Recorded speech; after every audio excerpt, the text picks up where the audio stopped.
إن الحمد لله نحمده ونستعينه ونستغفره ونستهديه ونعوذ بالله من شرور أنفسنا ومن سيئات أعمالنا من يهده الله فهو المهتدي ومن يضلل فلا هادي له وأشهد أن لا إله إلا الله وحده لا شريك له شهادة ألقى بها ربي وأشهد أن سيدنا وحبيبنا محمدا رسول الله صلوات ربي وسلامه عليه وعلى آله وصحبه ومن تبعهم بإحسان إلى يوم الدين وما لو تعالى تندو سبو الله ني تندو كان واتي كلين كلين بيرا أمي دميني الله تعالى في كتندني الله تعالى في كتندني الله تعالى في كبو أني كجويا ما أنا برا ممندي الله تعالى ni Allahu ya mogo kanda fili bagatu tigila mogora ni Allahu ya mogo fana labla ni fili ka labla ta mogo shi soro min mise ka kanda srado o tigila mogo koro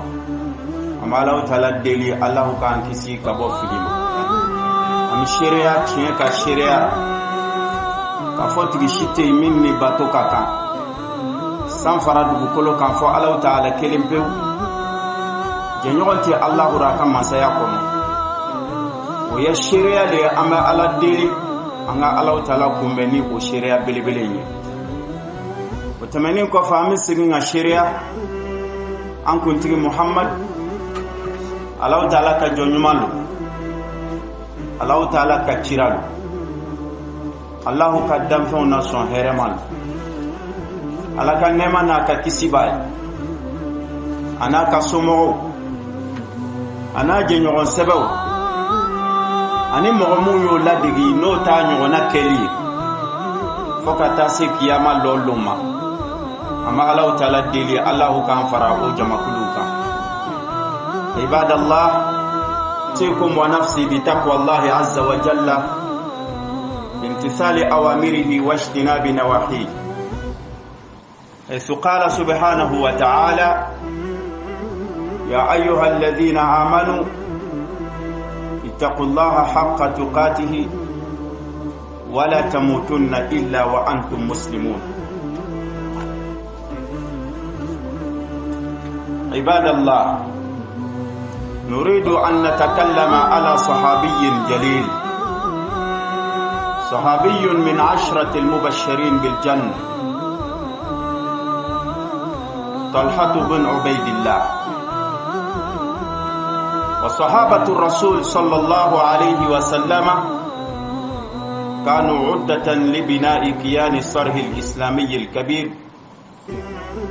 على هذه البسيطة فكانوا مصابيح نور وهداية جاهدوا في سبيل الله بقلوبهم العامرة بالإيمان فبسطوا في الدنيا حضارة واستقروا طمأنينة ليتنا نترسم خطى هؤلاء الأبرار فنستلهم من ماضيهم المشرق ما ينقصنا في جهادنا في سبيل الله وإيلاء كلمة الله سبحانه وتعالى ونسوق الحديث عن صحابي جليل أسلم وهو ابن 11 عاما وكان من أوائل شباب المسلمين إنه طلحة بن عبيد الله التيمي بن تيم بن مرة بن كعب وهو يجتمع مع رسول الله صلى الله عليه وسلم في مرة وعذب طلحة في إسلامه إذ كان له أخ أكبر ظل على جاهليته ووثنيته فكان يصده عن دينه ويلاحقه بالأذى في كل جوانب حياته ويمعن في تعذيبه ليهجر دين محمد صلى الله عليه وسلم. ولكن طلحة لم يأبه بهذا الأذى فكان يشد وثاقه بالهبال فيحول بينه وبين الصلاة وتركه أخوه حين يئس منه حتى أصبح طلحة واحدا ممن يعتز بهم رسول الله صلى الله عليه وسلم وواحدا من دعاة الذين يعلمون الإسلام وفق تعاليم رسول الله صلى الله عليه وسلم. بل ما الإسلام الله تعالى تنور تمنين قفل الله تعالى يعمويلي أنا سيكا سرع على الله تعالى فجيجا كالإسلام يبارك أنسكو دمائرا anga jija naumbi salomina okasoro ankolo nimbe kadi Allah Taala ma ala ya mu'minu wele ni sralika rama Allah Taala diri ka anfara liman ya jon sebau ka ala ko ke anyi rabbi amba fe ka kuma ala kira ka sahaba dolika wa fama ko Talha ibn Ubaydillah ala kira ka sahaba mi ayache tam min jati karsabe arjana kono abu motanyi cham olu sahaba nunu le kera sinikal labenye dina sira kase amma olu le yeslamaya kele togonlo islamaya ye fanga soro kase amma olu le kera yelenye olu le kera kandaye o ya jihadike Allah Taala kasraka o juskun le ya Allah Taala ka dinya yin barake juskun min faleno ni limaniya o kera min ke o ye diɲɛ bɛɛ lajɛlen labɔ ni alisilamaya ka civilisation Allah Taala ka jɔn ɲɛnamaya kɔnɔ civilisation wɛrɛ tɛ yen mun ka wusa ka tɛmɛ silamaya ka civilisation kan ma fɔ ni mɔgɔ min kɛra kafiri ye ni koni kɛra silamaya ka ban civilisation wɛrɛ mana bonya e ɲakɔrɔ ka tɛmɛ silamaya ka civilisation kan i ka silamaya bi kɛ tɔ ka jɛɲɛ n'o tɛ foyi tɛ silamaya ka civilisation bɔ nunu tɛ belebele nunu le ya hakili sigi ani mafantiya sabati dugukolo kɔ kan a ja n'anw tun sera ka nunu lamadigi ne nunu ka baara desen kun sera ka bɔ anw ɲakɔrɔ nunu ye min kɛ ka diɲɛ labɔ n'anw tun sera ka o tabi ka se k'an ka diina dilan Allah Taala ka jɔn sahaba cɛ min ni an b'a kofɔ bi darsu kɔnɔ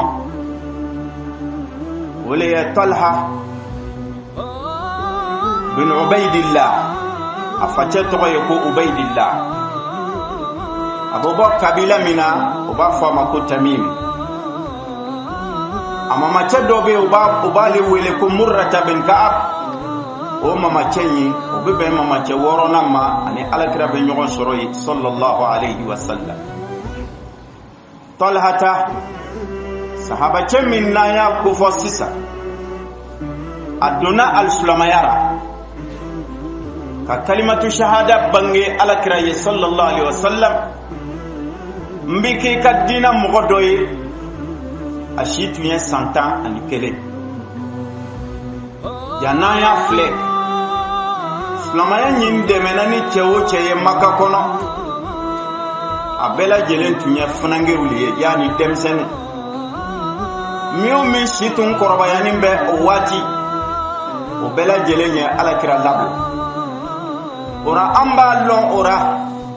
ko o ko n'a dabɔra n'a funangew cɛyara siga foyi taara o ko ɲin bɛ taa ɲɛfɛ nka ko o ko n'a cɛkɔrɔbaw le ka ca funangew sen taara ni cɛkɔrɔba ninnu banna don min ko in bɛ ban dɛ ora Talhata donna silamaya kɔnɔ a si san 11 a kɔrɔ dɔ tun bɛ yen no ya koroke koroba doye aka silamaya ɲɛngoya kama koroke in tun b'a tɔɔrɔ a bɛ se tɔɔrɔ sugu o sugura dina ɲin kama kun tɛ dɔwɛrɛ a ka se ka bɔ alakira muhamadu nɔfɛ nɛma ni kisi b'a nka Talha a kɔrɔkɛ ta tɔɔrɔ n'a bonya bɛɛ o ma sigi lon kelen ka bɔ dina ta kɛli ma tuma dɔra ni kɔrɔkɛ yɛrɛ sɔmina ko a kan ka taa seli yɔrɔ a kan ka taa alakira fɛ a bɛ taa seli a bɛ jurukisɛ yala a b'a siri n'a ye a bɛ Talha ta siri a kun tɛ dɔwɛrɛ ye seli ka tɛmɛ a kan a kana se ka seli sɔrɔ ka kɛ kɔrɔkɛ ye nin tɔɔrɔw bɛɛ kɛ nka a nana dɛsɛ a jigi tigɛra a balimancɛ ra tumana min na n'o ye Talha ta ye a y'a balimancɛ to yen Talha ta kɛra mɔgɔ ye silamaya bonyana ni cɛ min ye a kɛra mɔgɔ ye mɔgɔ mun ye weleli kɛ ka taa alisilamaya ma Madina kɔnɔ o y'a sɔrɔ alakira yɛrɛ ma se fɔlɔ sallallahu alayhi wa sallam Talha tumana min na silamaw ye tɔɔrɔ sɔrɔ ni alakira y'a laɲini o ka hijira ka taa Madina kɔnɔ ni Allahu Taala ka jɛn ye o mun bɛ taa hijira la alakira y'a yala Talha ta fɛ a ka fara hijira mɔgɔw kan ka taa Madina a sababuya ka ye mun faamu silamaya ra a bɛ taa ka taa mɔgɔw ladɔnniya mun ye layidu di alakira ma sallallahu alayhi wa sallama ka bɔ Madina kawra ni nana an b'i kɔrɔsi fɛn min tɛ an sɔrɔ a ɲɔgɔnna tɛ se i ma Madina kɔnɔ n'o ye bayatul akabatul ula ale ni bayatul akabatul thaniya n'o y'o mɔgɔw ye n'i y'a ye alakira y'a yala fɛ k'a ka fara hijira kɛbagaw kan sabu cɛ ɲɛ alakira kan a kun t'a fɛ ka fara alakira la hali waati kunkuruni a farala hijira mɔgɔw kan o taara to Madina u bɛ ɲɔgɔn kalan silamaya diina na o ye min faamu sani alakira bina o bɛ alakira mankɔnɔ na ni gɛlɛya ye o kɔrɔtɔnin bɛ a nɔfɛ alakira nana na nɛma ni kisi b'a ye Talha ta a y'i gɛrɛ alakira la Madina tugun a dulonin baara a bi yɔrɔ bɛɛ alakira ka kɛlɛ o kɛlɛ alakira ka degun o degun wala lafiya o lafiya i b'a sɔrɔ ani Talha ta u bɛ ɲɔgɔn fɛ nka Allahu Taala alakira nana Talha ta ci ka bila cira dɔ ra n'o y'a yɛrɛ ka ci ye a y'a ni sahabacɛ dɔ ci o b'a fɔ a ma ko Sa'id bin Zaid o cɛ fila cinin kɔfɛ alakira bolo ka taa dugudenni dɔ ra Badri kɛlɛ wulila olu kɔfɛ Badri kɛlɛ wulila min kɛ alakira ni sahaba tɔw taara Badri kɛlɛ la Badri kɛlɛ nana ban ka bɛn Talha ta ni Sa'id bin Zaid ka sigili ma Ala ka jɛnbuw ye a nin tɔɔrɔla kosɛbɛ mun y'a nin tɔɔrɔ sabu alakira taara Badri kɛlɛ la ale ma sɔrɔ ka taa jihadi ɲin kɛli la a ye nin tɔɔrɔ min sɔrɔ silamaya ra ka tɛmɛ a m'o si ye foyi ye min kɛra n'ale ma taa a dusu tɔɔrɔla kosɛbɛ alakira y'a wele alakira y'a hakili sigi alakira y'i kanto a ma a ko ele ni Sa'id bin Zaid anw min taara Badiri anw ye baraji min sɔrɔ ani anw ye bonya min sɔrɔ ani Ala ye tanga min di an ma k'a fɔ k'anw yɔrɔ ka jan ka bɔ nafigiya ma an y'o min bɛɛ dɔ sɔrɔ Badiri Ala y'a ɲɔgɔnna sabati i ni Sa'id bin Zaid fana ye Ala y'o kɛ u ye ka da mun kan u ka ŋɛniya ɲumanya an bɛ Allahu Taala deli alisilamaya diina baara an bɛna min o min kɛ Ala ka to an ŋɛniya ka bila ɲɛfɛ ɲumanya sabu ni ŋɛniya ɲana ka ban baara ɲin tɔ a tiɲɛna wala a ɲana o Allahu Taala b'a dakaɲa ka di nka o bɛɛ ma Talha ta fa Talha ta sigini lo a bɛ waati le kɔnɔna a bɛ se ka nin ɲɔgɔnna sɔrɔ ka juru sara cogoya min na o tora sigira ja'at ghazwatu Uhud wa ja'a dawru Talha o tora sigira Uhud kɛlɛ nana se Uhud kɛlɛ seni Talhata ni yɔrɔ sera tumana min na silamaw girinna mushriku ye silamaw girin ni Khalid ibn al-Walid ka kɛlɛ o y'a sɔrɔ flèche bonnaw jiginna ka bɔ kulu sanfɛ kɛlɛ yɛlɛmana ɲɛjugu kan silamaw yɛrɛ ma se ka dɔ tugu o bolila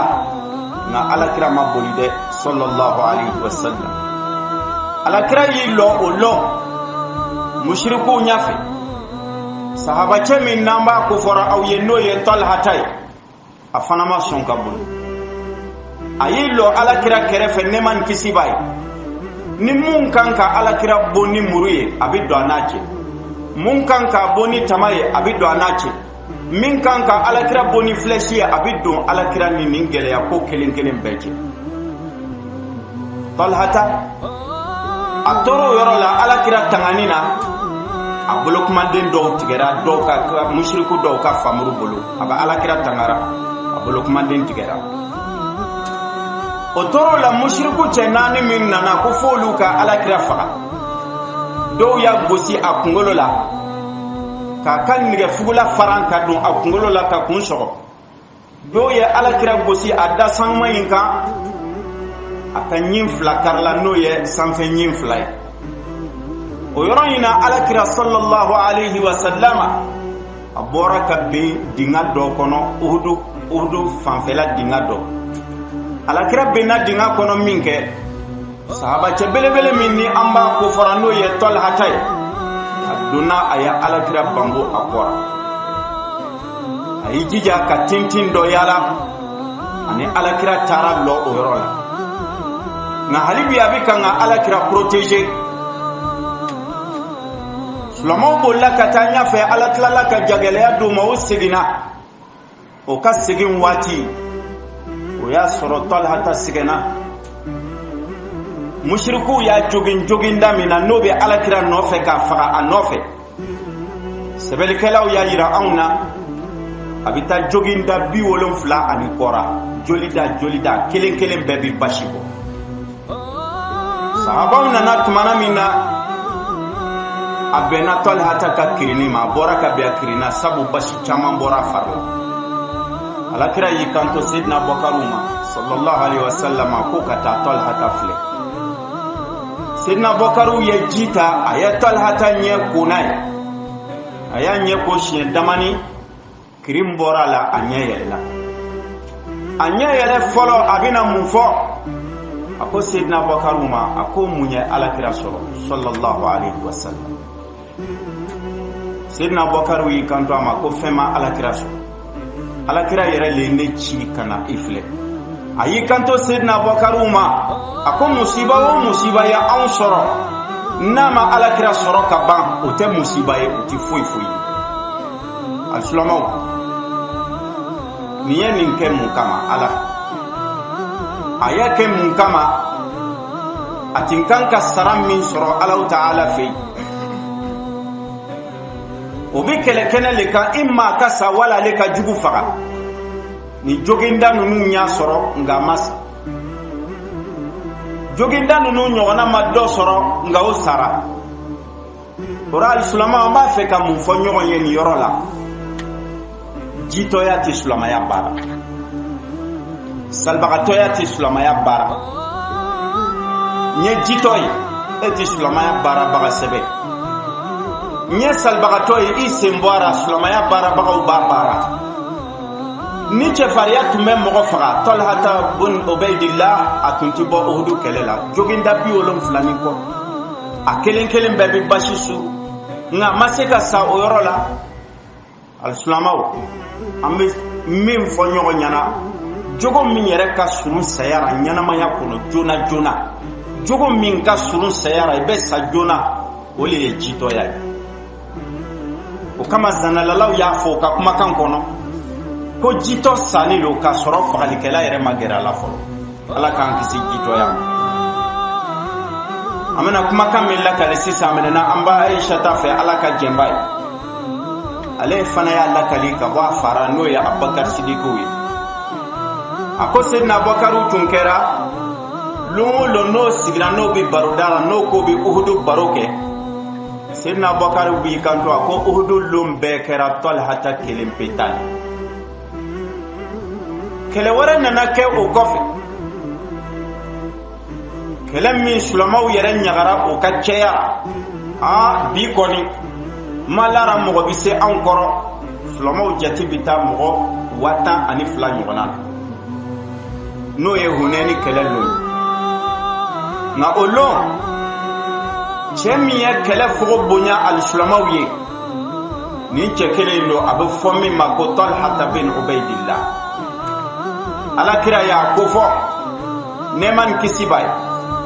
sabo ye kul ala ye kule kandama na ye kule kam minke abe jugu jatige kule kanni ani la ilaha illa Allah ani Allahu akbar fo le bitugu nyona Talha bin Ubaydillah hunayni kelal lonna ala kira yi kanto ako innahu fil jaysh khairun min 100 rajul ako Talha kele deun chema akwa lo yoro ka bon ka teme mo keme plasika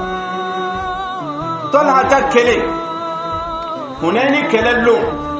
mo sorola mu ya mubaraza kena yo ba fama ko attack mo sorola mo muga mushriku chema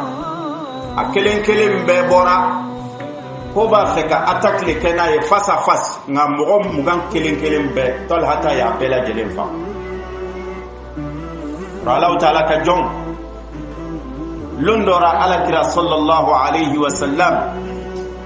asigina sahaba uchema ay Allah Ta'ala ka ayan kala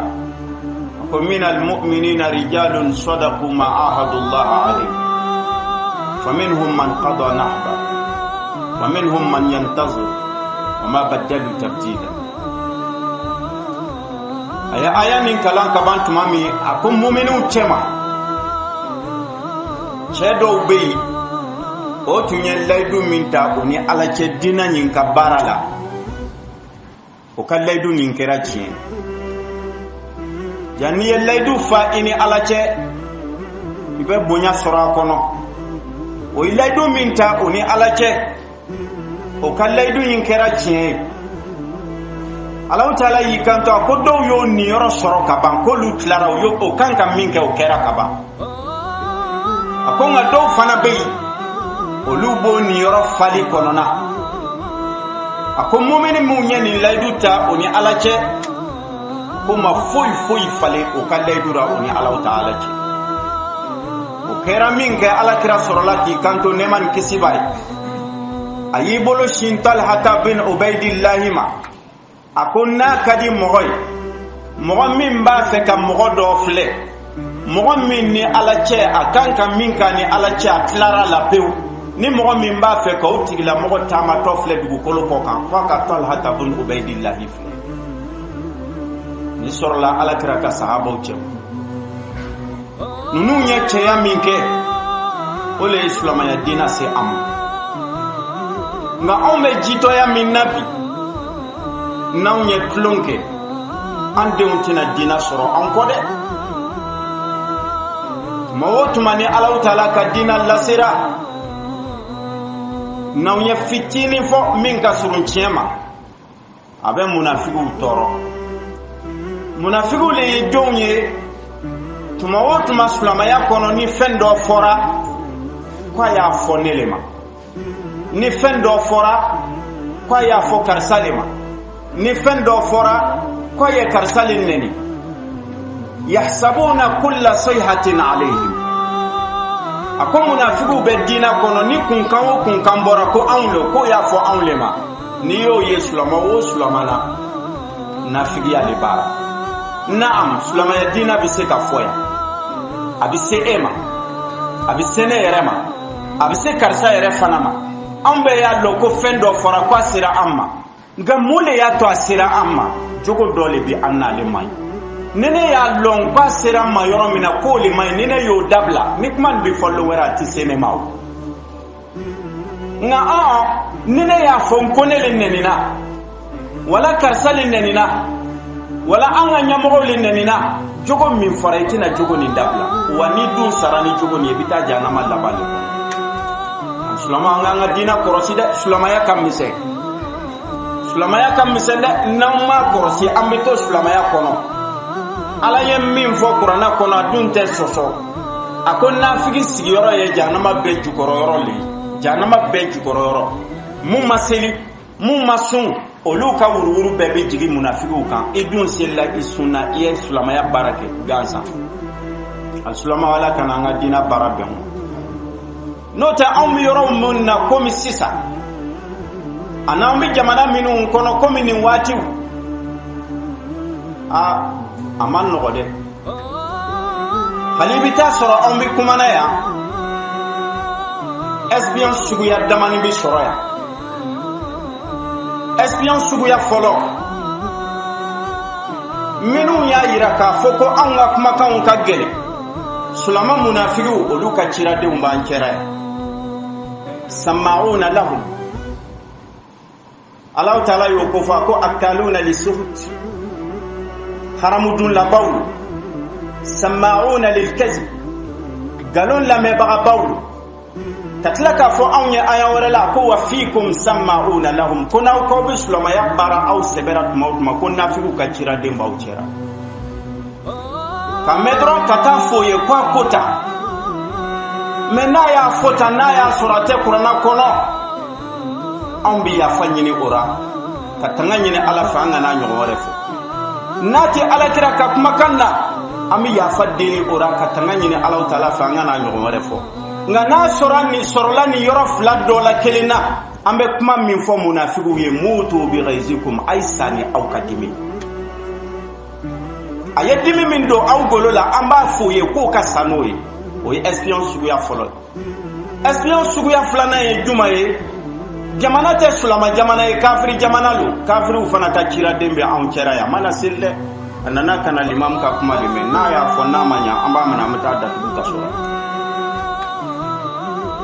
n'a datugura o imam malikiw datugura imam shafi'iw datugura ahmad bin hanbaliw datugura fo k'o bisi sulamaya an bɛ olu fɔ ɲɔgɔn ye tuma bɛɛ sulama n'i ma tɔɔrɔ sɔrɔ sulamaya diina kama n b'a fɔ sulama gansan diina lasebaga n'ele ma tɔɔrɔ sɔrɔ e ma kuma jugu sɔrɔ e ma gɛlɛya foyi sɔrɔ ele min yɛrɛ bɛ diina lasera ele nafigi e min bɛ diina lasera dɛ ele nafigi mɔgɔ tɛ ala t'a fɔ ka ɲɛ fewu f'i ka gɛlɛya sɔrɔ mɔgɔ ka kaso sera alakira ta ma sallallahu alaihi wasallam ka embargo sigi alakira kan an tɛmɛna khutuba kan yan yɔrɔ la o san 3 kabila mɔgɔw bɛ banara feerelitikaw ma furutikaw ma o ni mɔgɔ si tɛ ko kɛ mɔgɔ tɛ dumuni dɔw ma fo alakira ni sahabaw ye yiri filaburu dun kaso mana gɛlɛya anw fɛ cogo cogo kasodenw bɛ yiri filaburu ɲimi yan wa n'a bɛ anw ɲɛna ko an bɛ taa arijana ni sɔrɔ ni salibagatɔya ani nɔgɔya ye ten mɔgɔw kɔnɔ anw ye olu ye tɔɔrɔ min sɔrɔ an ma dɔɔni nɛnara an b'an yɛrɛ nɛgɛra dɛ an b'anw yɛrɛ nɛgɛra sabu Allahu ta'ala y'o fɔ anw ye kuranna kɔnɔ am hasibtum an tadkhulul janna aw tuma b'aw ka jɔyɔrɔ la k'aw bɛ taa don arijana kɔnɔ ten ɲɛ silama ye ne nin ye k'a sɔrɔ lajarabi min ye fɔlɔ mɔgɔw sɔrɔ dɔ ma se aw ma tɛ se ka kɛ dɛ sahaba cɛ filɛ nin ye cɛ min nana ni diinɛ ye a lɔra ɲɛfɛ ni nin sara balaw ye anw sɔrɔ a lɔra alakira ɲɛfɛ ka alakira protéger nka cɛ in mandimi yɔrɔ 70 ani kɔ fɔ a kirinna nka o ma alakira yɛrɛ bali mandimini ma Uhudu kɛlɛ don nka alakira ko ka di Allahu ta'ala ye ka tɛmɛ a ka danfɛn bɛɛ kan est-ce que Allahu ta'ala tun tɛ se ka alakira ci ka sulamaw bɔ dana n'i kɛra kafiri ye a b'i faga k'a sɔrɔ jihadi ma kɛ yan est-ce que ala bɛ dɛsɛ o la ala ti dɛsɛ o la nka Allahu ta'ala le ye nin bila ko mun kɔsɔn anw ka diina bonya lɔ nka anw ka bi jihadi ye juma ye ko an ka se ka Allahu ta'ala ka kuma yɛrɛ fɔ tiɲɛ nin le ye Allahu ta'ala ka kuma ye an k'o fɔ ka yira ɲɔgɔn na ni min sɔnna a bɛ baara kɛ n'a faman sha'a falyu'min wa man sha'a falyakfur n'a ka di min ye i b'a minɛ n'a ka di min ye i b'a to yen o yɛrɛ le fɔli anw dɛsɛni b'ora o min ye an ka jihadi ye bi fɔlɔ a jihadi filanan n'o ye nafolotigiw ta ye an ka Allahu ta'ala ka diina dɛmɛ fiɲɛ kana don diina na olu fana dɛsɛra o yɔrɔ la fila karamɔgɔ dɛsɛra o yɔrɔ la n'o ye fɔli ye nafolotigiw dɛsɛra o yɔrɔ la n'o ye diina dɛmɛ. Alisilama an dun n'a fɔra ko Ala k'an don Alakira lɔgɔrɔma na sallallahu alaihi wasallam an bɛɛ b'a sarɔ an ɲana. E b'a fɛ ka Alakira lɔgɔrɔma sɔrɔ ten gansan e ka wusa Alakira ya. Lɔnnikɛla dɔ m'a fɔ ten. Limɔgɔ min bɛnna Alakira tile ma, limɔgɔ n'a ye Alakira ka sabara sɔrɔ ka sigi a kan a ka fisa ne ni e ka somɔgɔ bɛɛ lajɛlen. Limɔgɔ min ye Alakira tile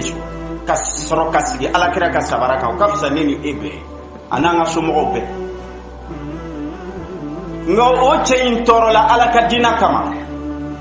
Nka ni diina baara nana yɔrɔ o yɔrɔ a kana kɛ ten fitina bɛna wuli, a kana kɛ ten fitina, ele yɛrɛ le ye fitina ye, Ala fil fitina tɛ sa. Silamɛya bɛ dingɛ o dingɛ kɔnɔ bi silamɛya ɲɛmɔgɔw. An ye kuma dɔ fɔ Alakira ka hadisa la sallallahu alaihi wa sallama. Karamɔgɔ nafigiw y'a da k'olu nɛnina. N'e tun ye nafigiya dabila est ce que a bɛ se e ma? Alakira ka kuma min ne ma ni kisi b'a ye a ko waati dɔ bɛna se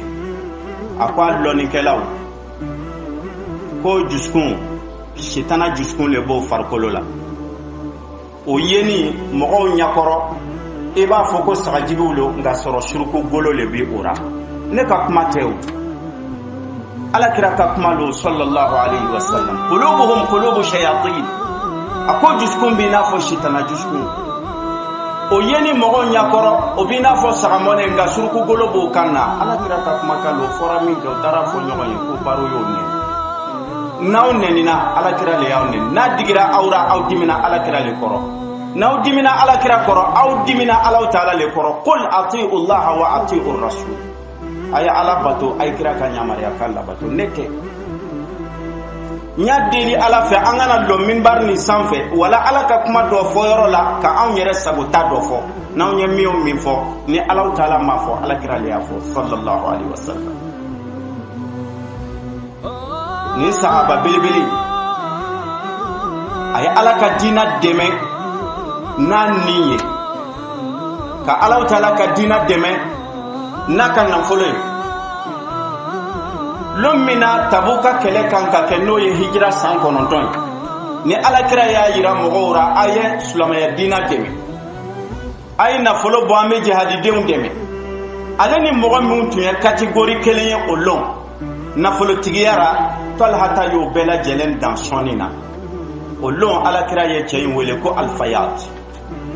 Fayadu kɔrɔ ye juma ye ko ba min fara tɛtɛtɛtɛ.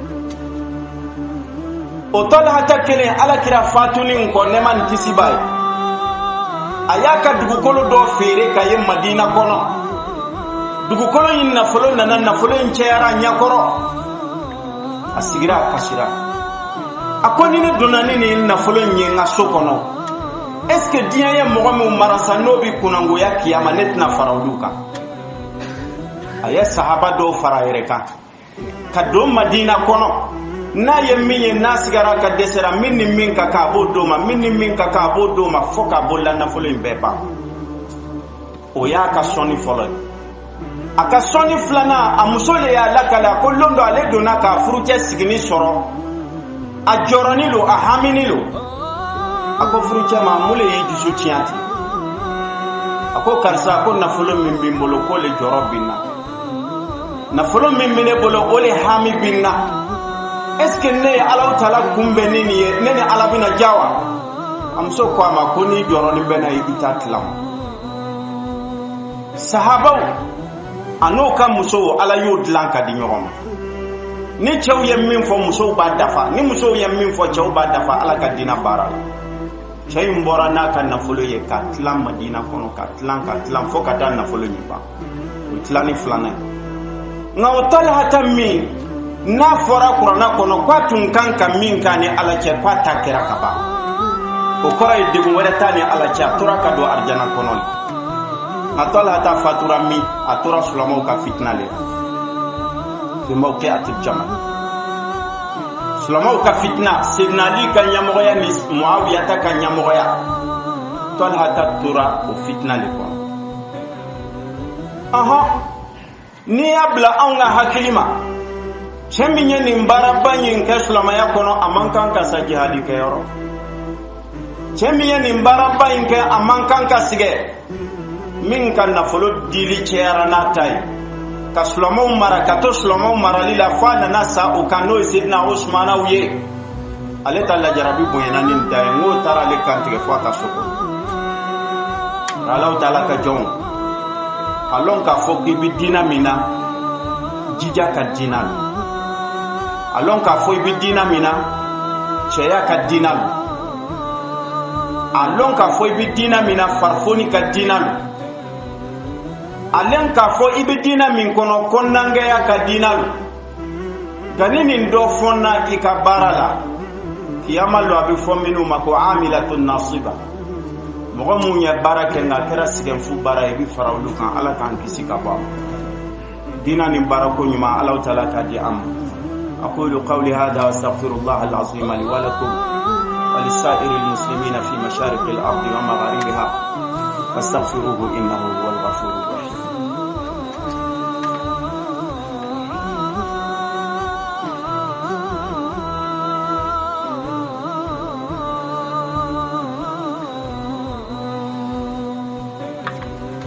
الحمد لله رب العالمين والصلاة والسلام على الشفيع المشفع في المحشر. عباد الله إن خير الحديث كتاب الله وخير الهدي هدي محمد صلى الله عليه وسلم وشر الأمور محدثاتها وكل محدثة بدعة وكل بدعة ضلالة. alaka jom tuma o tuma kutubara an bɛ to ka duwawu dɔw kɛ yan an b'a kɛ arabukan na bɛɛ lajɛlen b'a lamana nka an b'a dɔn mɔgɔ mun nana i mana ala kama juma na fɔ e nana kana kɔlɔsili le kama i bɛ se ka fiɲɛ sɔrɔ cogoya min na n'olu tun bɛ duwawu nin kɔrɔ la u tɛ sɔn ka lamana mun kama duwawu nin fɔlɔ ko ala an yi deli ni mɔgɔ min ye tɔɔrɔ laɲini ni anw ye wala mɔgɔ min ye tɔɔrɔ laɲini ni silamaya ye ala nana ni juguya min ye a ka juguya kari a naga kɔrɔ ka segin ka ala deli duwawu kelen nin kɔnɔ ala kana da a ka juguya karili ma a naga kɔrɔ a nana ni dabali min ye a ka dabali in k'a yɛrɛ ka ta tiɲɛ mɔgɔ min nana espiɔnya kama ni duwawu ni minɛni ma i ta bi tiɲɛ dɛ ite bɔra de a duwawu filanan an b'a fɔ ko allahumma aslih man fi salahihi salahun lil islam wal muslimin. ala mɔgɔ dilan mɔgɔ min dilanni bɛ kɛ ɲɛni ye silamaya ma ala mɔgɔ ta tiɲɛ mɔgɔ min ka ta tiɲɛ a bɛ kɛ silamaya ma ɲɛni ye mɔgɔw dɔw fana bi sɔrɔ an cɛ ma min nana espiɔnyara est-ce que ale nana ɲumanya e yɛrɛ dangara i tilara k'i ka danga amina ma Allah taala ka jɔn an k'an kɔnɔ gɛ ala ye i nana juguman min kama i b'o dabila ka tile ala ye a b'i yɛrɛ ye n'i ma tile Allah taala ye a b'i yɛrɛ ye. Allahumma a'izz al-islam wal muslimin wansur al-islam wal muslimin wa dammir a'da'aka a'da' ad-din واخذل الكفرة والمشركين والملحدين والمبتدعين وضم اللهم شأثنا واجمع شملنا وحد كلمتنا وانصرنا على من عادانا وخالفنا. اللهم وأصلح من في صلاحه صلاح للإسلام والمسلمين وأهلك اللهم من في هلاكه صلاح للإسلام والمسلمين وامدد بنصرك وحسن تأييدك دعاة الإسلام وجنود المؤمنين. اللهم وأرنا الحق حقا وارزقنا اتباعه وأرنا الباطل باطلا وارزقنا اجتنابه. سبحان ربك رب العزة عما يصفون وسلام على المرسلين والحمد لله رب العالمين. قوموا إلى صلاتكم يرحمكم الله.